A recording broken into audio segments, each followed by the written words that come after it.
বাসে হকাররা বাসের এক মাথা থেকে অন্য মাথা ঘুরে ঘুরে জিনিসপত্র বিক্রি করে।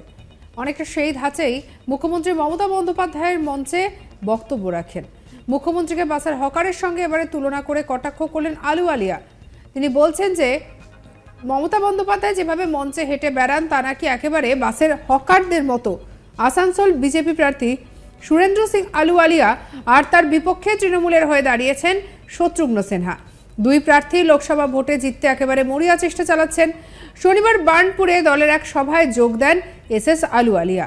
সেখানে সাংবাদিকদের মুখোমুখি হয়ে রাজ্যের মুখ্যমন্ত্রী মমতা বন্দ্যোপাধ্যায়কে কটাক্ষ করে বলেন, বাসে হকাররা যেভাবে এক মাথা থেকে অন্য মাথা ঘুরে ঘুরে জিনিসপত্র বিক্রি করেন, অনেকটা সেই ধাঁচেই মুখ্যমন্ত্রী মমতা বন্দ্যোপাধ্যায়কে মঞ্চে এসে বক্তব্য রাখেন।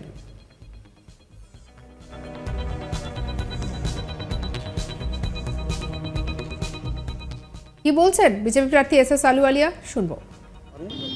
ডিলিরিয়াম যখন হয়ে যায় না, মানুষের যখন ডিলিরিয়াম হয় তখন তার মাথা কাজ করে না, তো যা ইচ্ছা আসে অক্ষত ভাষায় কথাগুলো বলে। হ্যাঁ, তো প্রচার যদি কেউ করে তো ওকে প্রচার মন্ত্রী বলবেন, তো মমতা ব্যানার্জি যে প্রচার করছেন ওনার জন্য কি বলবে? হ্যাঁ, ওই যে মঞ্চের উপরে এই কর্নার থেকে ওই কর্নার হাঁটতে থাকেন। হ্যাঁ, বাসে যেমনি হকারগুলো জিনিসপত্র বিক্রি করে সেভাবে হাঁটতে থাকে, তো সবসময় বাসের এক কোণা থেকে অন্য কোণা তেমনি হাঁটতে থাকেন। ওনাকে কি বলা হবে? আমি কিন্তু কোনো উক্তি করতে চাই না। তো প্রধানমন্ত্রী আছে, উনি মুখ্যমন্ত্রী আছেন, দুজনই সম্মানীয় আছেন। একই সঙ্গে নির্বাচনী বন্ড এবার লোকসভা নির্বাচনে অন্যতম ইস্যু হয়ে উঠেছে সমস্ত রাজনৈতিক দলগুলোর কাছে। ওই বন্ড থেকে সবচাইতে বেশি টাকা পেয়েছে বিজেপি। সেটাকে আবার হাতিয়ার করে নির্বাচনী বন্ড দেশের তথা বিশ্বের সবচাইতে বড় দুর্নীতি বলে বিজেপিকে দুর্নীতিপরায়ণ দল বলে অভিযুক্ত করেছেন আসানসোলের তৃণমূল প্রার্থী শত্রুঘ্ন। তার পাল্টা জবাবে বিজেপি প্রার্থী আলুওয়ালিয়া বলেন, নির্বাচনী বন্ড নিয়ে কথা বলা তৃণমূলের মুখে মানায় না। সুরেন্দ্রর ব্যাখ্যা, লোকসভায় যখন নির্বাচনী বন্ডের বিল পাশ হয়েছে তখন শত্রুঘ্ন সিনহা ছিলেন এবং তিনি তখন সাংসদ ছিলেন। সেই সময় তিনি কোনো বিরোধিতা করেননি। আর তৃণমূলও নির্বাচনী বন্ড থেকে টাকা পেয়েছে। সুরেন্দ্রর কটাক্ষ যে তৃণমূল প্রার্থী দিকভ্রষ্ট হয়ে পড়ছেন, কি বলছেন শুনবো। আপনাকে জিজ্ঞেস করবেন যে উনি যে দলে ছিলেন, তো যখন বন্ডটা পাস হয়েছিল তো উনি তো ওই দলের সদস্য ছিলেন। হ্যাঁ, কেন পাস করেছিলেন? আর ওই ইলেকট্রাল বন্ডের টাকা কি তৃণমূল পায় নাই? হ্যাঁ, ইলেকশনের যে খরচাটা পাচ্ছেন উনি ইলেকট্রাল বন্ডের টাকা পান নাই? এইসব বলার কথা, যা ইচ্ছা ভুলভাল লোকে বলছে। যখন পথ হারায় না তখন ভুলভাল বলে। যাবে ডান দিকে, বাঁ দিকে হাত দেখাবে, পা বাড়াবে পূর্বের দিকে। ঠিক আছে, ধন্যবাদ। অন্যদিকে শত্রুঘ্ন সিনহাও প্রধানমন্ত্রীকে আক্রমণ করে বলেন, দেশের প্রধানমন্ত্রীকে প্রধানমন্ত্রী থেকে বেশি প্রচার মন্ত্রী বলে মনে হয়। যখনই নির্বাচন হয় দিন রাত তিনি 4,500 কোটি টাকা প্লেনে করে ঘুরে বেড়ান। কাজ কখন করেন? কাজ করতে তো কখনো দেখিনি।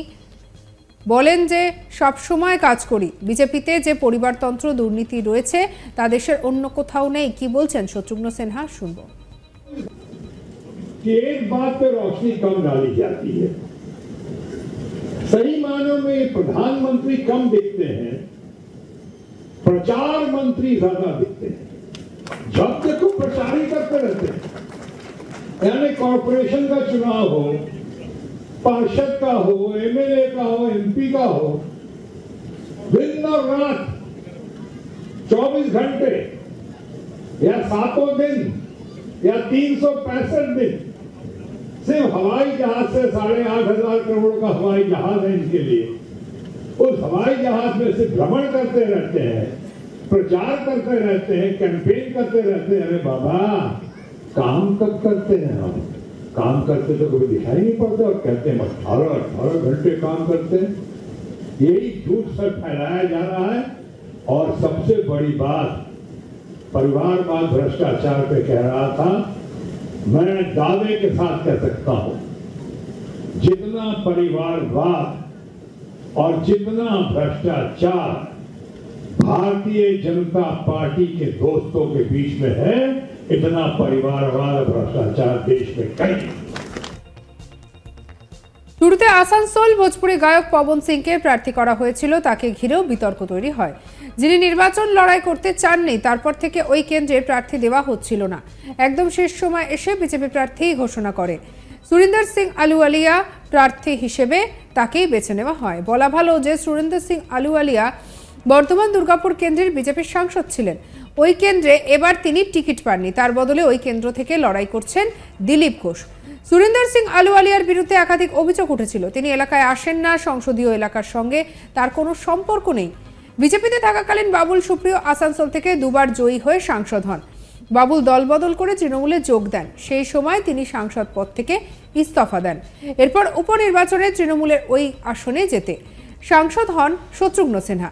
সুরিন্দর সিং আলুওয়ালিয়ার পাশের কেন্দ্র থেকে এবার আসানসোলে এলেন। তিনি কি আসানসোলে বিজেপিকে ফিরিয়ে দিতে পারবেন, সেই প্রশ্নই এখন উঠতে শুরু করেছে।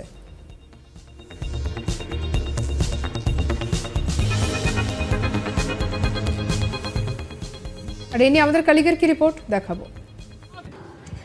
আসানসোল লোকসভা কেন্দ্রের তৃণমূল কংগ্রেস প্রার্থী শত্রুঘ্ন সিনহা দেশের প্রধানমন্ত্রীকে নিয়ে কটাক্ষ করে বলেন যে তিনি এখন প্রচার মন্ত্রী হয়ে গেছেন, তিনি সবসময় প্রচারই করেন। তিনি বলেন যে কর্পোরেশন ইলেকশন হোক বা এমএলএ ইলেকশন বা পার্লামেন্ট ইলেকশন, সব ইলেকশনে তিনি প্রচারে ব্যস্ত থাকেন। তবে তিনি কখন কাজ করেন? এই প্রসঙ্গে বিজেপি প্রার্থী এস আহলুওয়ালিয়া পাল্টা জবাব দিয়েছেন। তিনি বলেন প্রচার করলে যদি প্রচার মন্ত্রী বলা হয় তখন মুখ্যমন্ত্রী মমতা বন্দ্যোপাধ্যায়কে কি বলা হবে? তিনি মঞ্চে যখন জনসভাকে সম্বোধিত করেন তখন তিনি মঞ্চের এক কোণা থেকে অন্য কোণা হকারদের মতো হাঁটতে থাকেন, কিন্তু শেষে তিনি বলেন যে প্রধানমন্ত্রী আর মুখ্যমন্ত্রী দুজনের জন্য তার সম্মান রয়েছে।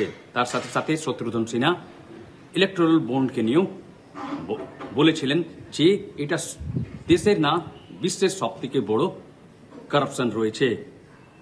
তার পাল্টা জবাব দিয়ে বিজেপি প্রার্থী এস আহলুওয়ালিয়া বলেন যে শত্রুঘ্ন সিনহা যখন এই বিলটা পাস হয় তখন তিনি কেন প্রশ্ন তুলেননি, আর তিনি প্রশ্ন করেন যে টিএমসি কি ইলেকট্রাল বন্ডের পয়সা পায়নি।